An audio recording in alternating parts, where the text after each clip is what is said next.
Colman by Monica Furlong. Chapter 13. The peaceful reverie the three Dorans and I had enjoyed together was the last moment of calm that would come our way for some time.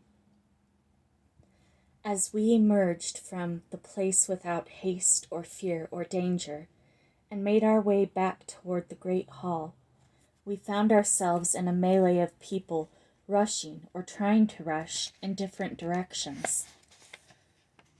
Those in the hall, mostly diners, were trying to get out into the main part of the castle. Others, some of them soldiers, were trying to force their way into the hall. "What on earth's going on?" I heard Wise Child murmur beside me. The four of us were being pushed away from the great hall toward the grand staircase that led to the apartments of Marut and the Grey Knight. Suddenly a silence fell on the whole company, an extraordinary contrast to the hubbub that had preceded it. And looking up, I could see the Grey Knight standing above us at the head of the stairs, quelling the throng by the force of his personality. He was very pale, though his eyes blazed with anger. "Silence," he commanded, although already conversation had died away. "The castle is surrounded by men who appear to be fully armed. The noise you heard was the sound of a battering ram. Needless to say, it had no effect on our gates. All soldiers must report at once for duty. Caradoc's company are to go to the battlements, where they will prepare to repel invaders. Bryken and his men are to go to the rear of the castle to defend it, in particular against any attempt to enter it by way of the stream. Kinmark and his men are to join me in the great hall, and from there we will man the front of the castle. I recommend our guests ascend to the private apartments and wait there until the situation becomes clearer. I have instructed the servants to wait upon your wishes." The knight began to descend the stairs, and a hubbub of conversation broke out. I could hear the guests, in voices near to panic in some cases, wondering who could have attacked the castle, and whether they themselves were in any danger. Uni, I suddenly noticed, had disappeared. "What do you think we should do?" Wise Child asked Juniper. "Find a place where we can see a bit of what's going on," said Juniper. "The South Tower, perhaps." The South Tower was at the front of the castle and looked out on the drawbridge and the front courtyard. From the roof you could see over the drawbridge into the country outside the gates. It took us a while to escape from the crowd of guests milling around the stairs, but soon we were making our way up the winding staircase that led to the South Tower. There was no sign of any soldiers, and we guessed they were massing on the central battlements, ready to shoot arrows or pour boiling oil on any who attempted to force their way into the castle itself. At the top of the tower was a roofed enclosure that covered the staircase, and we could comfortably stand or sit in the lee of it and see the front of the castle and the country beyond. We looked eagerly out at the view. Directly in front of the castle was a line of swordsmen wearing Prince Brangwen's purple and yellow. They disappeared round the side of the building and out of sight, so we guessed the castle was indeed surrounded by them. Behind them stood men wearing black and red, the colors, so Juniper told us, of the North Province, which ruled territory between Cornwall and Wales. Back beyond these two lines, forming a great mass of men in both colors, were archers, their yew bows standing tall above them. "So many!" I gasped. I had never expected that so many would join the men of Castle Dor. In front of his army, riding golden, was Prince Brangwen, and beside him was a standard-bearer carrying his flag, which flapped so briskly in the breeze that we could hear the noise that it made. "May the Mother save him," I heard Juniper murmur. After a moment she said, "He sits a horse just like my father, who was a famous horseman. He could be King Mark." I thought I saw a tear in her eye. "He's good at chess, too," put in Wise Child, "though I beat him sometimes. And he's a good poet." "The question now," said Juniper, "is, are they going to attack, or are they simply going to besiege the castle, cut off supplies of food, and starve the night out? If they attack, they risk the loss of many men." Her voice broke a little as she said this, and I knew that it was Brangwen she was thinking of. It was unbearable to think of losing her brother when she was just about to find him again. The sun was going down, and I noticed Juniper shivering a little. Whether from evening cold or from dread of the fighting to come, I didn't know. "It doesn't look as if anything will happen tonight," said Wise Child finally. "Surely Brangwen's army won't stand there all night." "I guess they will take it in turns to rest or keep watch," Juniper said. "Luckily it's a fine night." "What I can't understand," I said, "is how Prince Brangwen got here so quickly. I know Golden is a fast horse, but I do not see how he had time to ride to Castle Door and back again, let alone lead an army on foot." "It's simple," said Juniper. "Urk sent Necton to tell us when Brangwen would escape, and the army of Castle Door and the Northland marched out to meet him. He had only to turn around and lead them back here. He must have waited until they actually arrived here to discard the cloth of disguise." "He does not know that Marut is dead," Wise Child commented. "I wish I could tell him." "What are we going to do?" I could not resist asking. Why was I always the anxious one who worried over the details? "I think I must reappear among the guests," said Juniper. "The Grey Knight might want me to sing." "I think we had better try to get back to Cormac's room," Wise Child suggested. "At least we can get some sleep there. I feel much safer now Marut is no longer able to hurt us." We arranged a rendezvous with Juniper the next day, and Juniper and Wise Child parted with a hug that showed how much they had missed each other. When we got to Cormac's room, Cormac was there waiting for us. The Grey Knight had kept him watching by Marut's body while he went down to make his speech on the staircase. Later, when the knight observed Brangwen riding at the head of his troops, he had been baffled. He consequently not only made sure that every door was locked, but he had put a watch on each one, so that even those with a key to the door could not get out of the castle. Does the knight grieve over Marut?" Wise Child asked Cormac curiously, before we slid into our hiding place. "I think he does. Marut was a bad person, and the knight is no better. They both chose to practice wicked forms of magic. But I think they loved each other, and he is very distressed. From our point of view, that could be a help. His pain distracts him. It makes him less effective as a leader."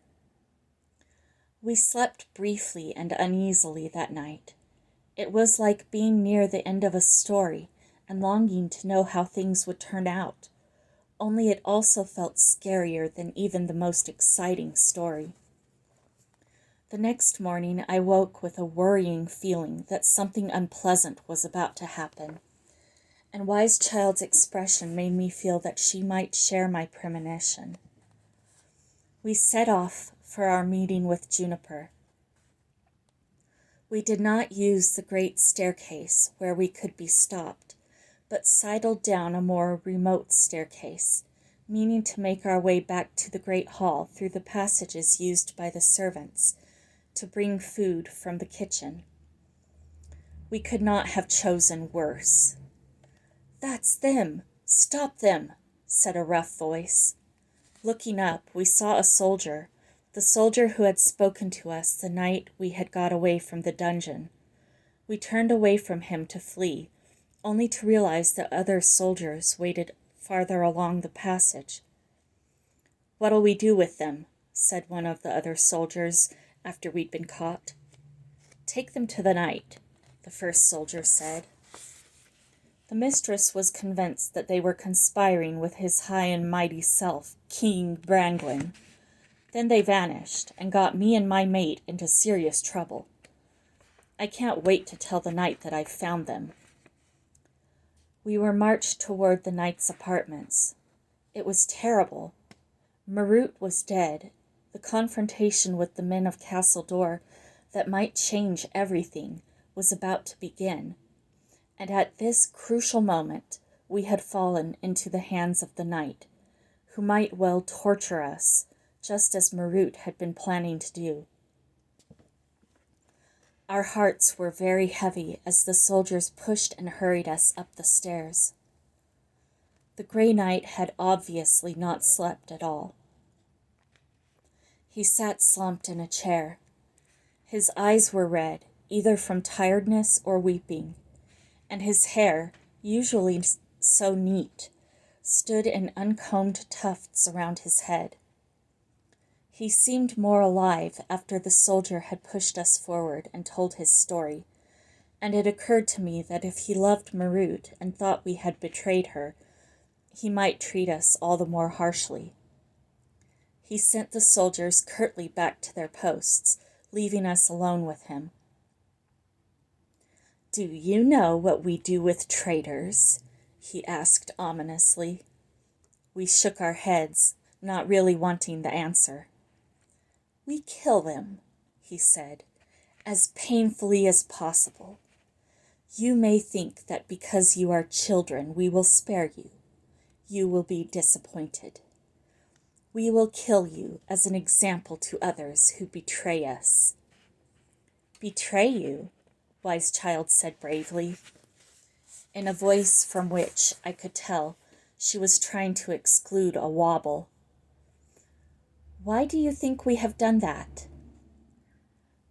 "Do not waste time arguing with me. The mistress told me everything about your witchcraft and your friendship with Brangwyn. It is obvious now who helped him to escape." "King Brangwyn has escaped?" said Wise Child in tones of astonishment. The knight turned his cold, weary eyes on her. "Do not bother to lie to me," he said. But Wise Child would not be cowed. "The only evidence you have against us, or rather that my lady had, is that she found a flask of purple liquid among our things. I did not know that it was anything special. I thought it was wine, and as I do not like wine much, I had not got round to drinking it." I must say that Wise Child, usually a very truthful girl, was a very convincing liar. What made me feel she was rather clever, however, had a very different effect on the knight. I saw a little flame of anger gleam in his eyes, and he stood up and approached menacingly. "Be quiet. You are a wicked child, and you will be punished accordingly." Wise Child was not one to take insults lying down. "No, I am not," she said, "so don't call me names." Some adults might have been impressed at the courage of this young girl, but the knight was not one of them. He swung back his arm and smacked Wise Child across the face. She fell to the floor and cried out in pain. I don't know quite what seized me. Without even stopping to think, I reached into my pocket, took out the black egg the mother had given me, and flung it with all my strength at the gray knight. The egg broke open upon his chest, leaving a smear of perfectly ordinary-looking yolk. There was a moment when the knight stood and stared at me with a look of growing astonishment, and then his hand went to his throat and he started to choke. He gasped for breath, and tears began to stream from his eyes. After a minute or two, he fell to the floor. In his agony, he gestured toward the door, as if supposing that we would call his guards. "We must get out of here," Wise Child said. We knew that if we left by the door through which we had entered, we would be seized by the guards. There were two other possibilities. One was the window, but a glance from that told us that it would not help us. There was a sheer drop to the courtyard below. There remained another door, and leaving the knight where he was, we quickly crossed the room and opened it. To our relief, it opened upon a staircase, the sort that servants use, and without even discussing it, we shut the door behind us on the knight's struggling body and ran down the stairs as fast as we could. We had no idea how long we had to escape. Probably the knight's servants and guards were too afraid of him to dare to disobey his orders and interrupt him. But as time went by and nobody emerged from his room, they would begin to wonder and perhaps investigate.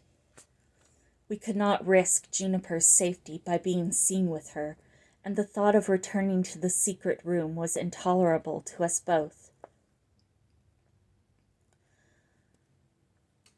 Wanting to escape and knowing how to do it were two different things, however.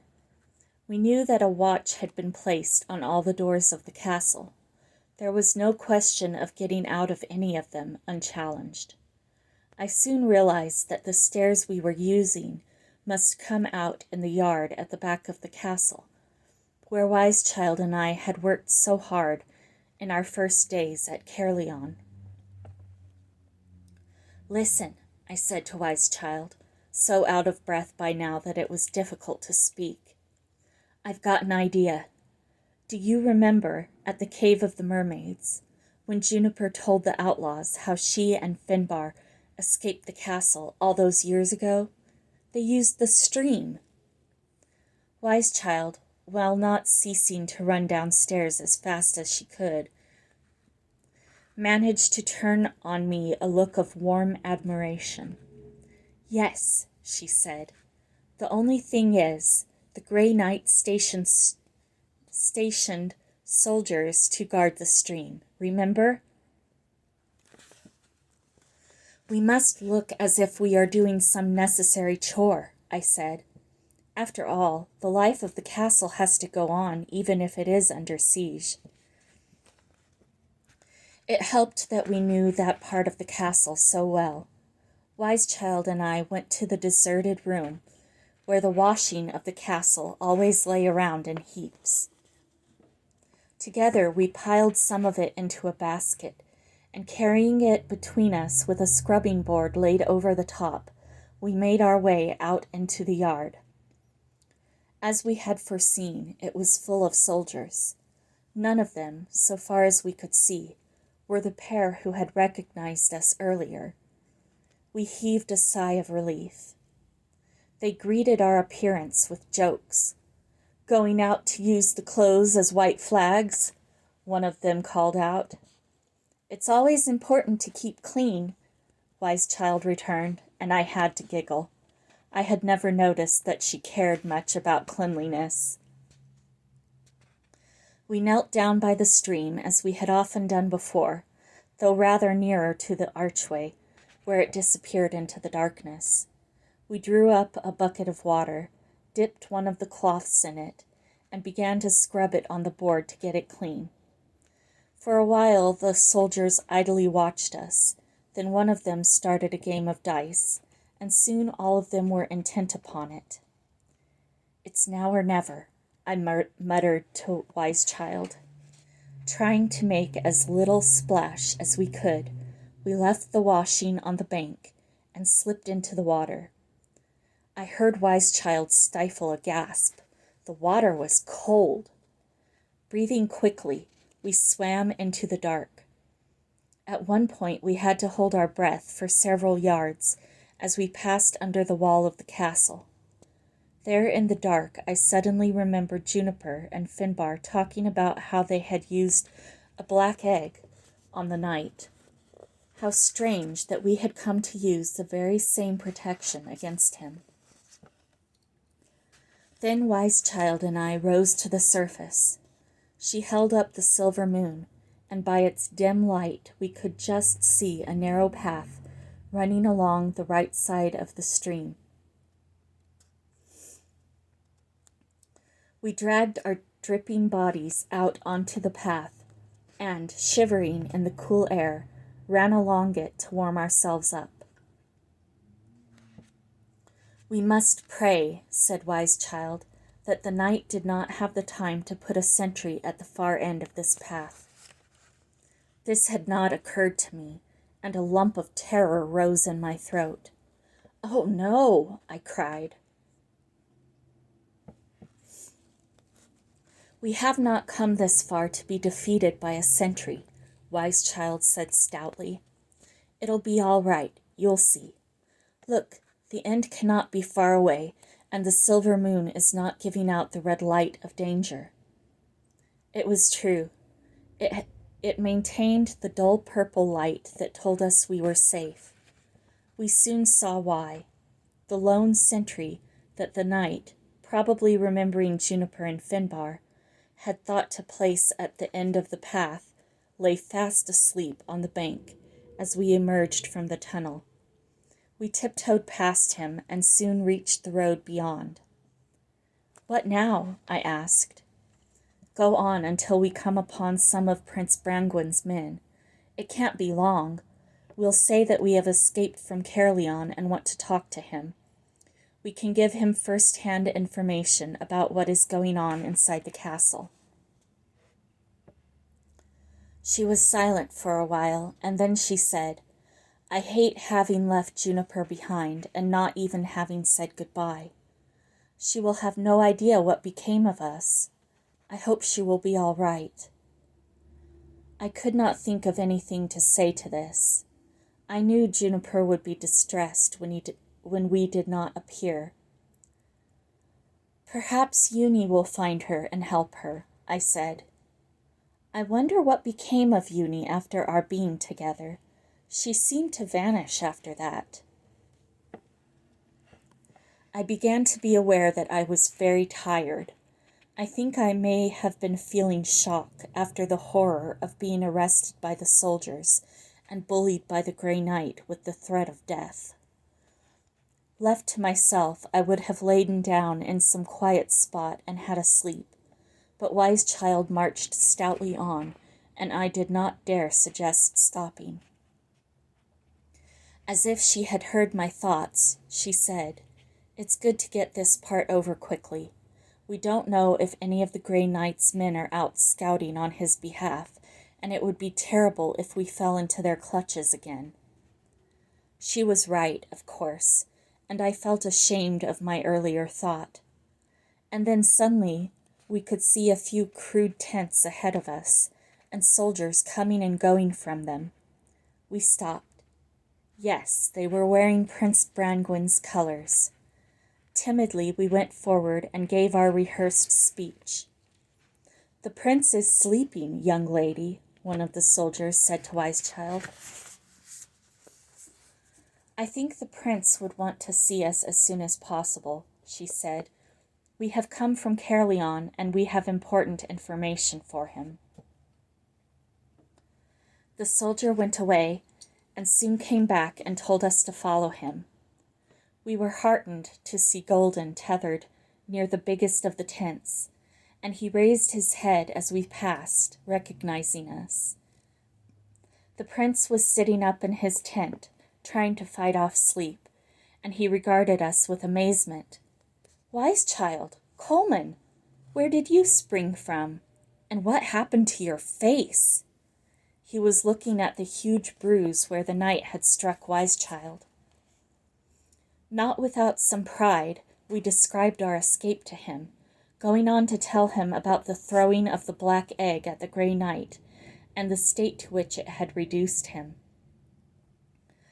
"This could make a big difference," he said. "And Marut is dead," I said. "Yes, I knew that."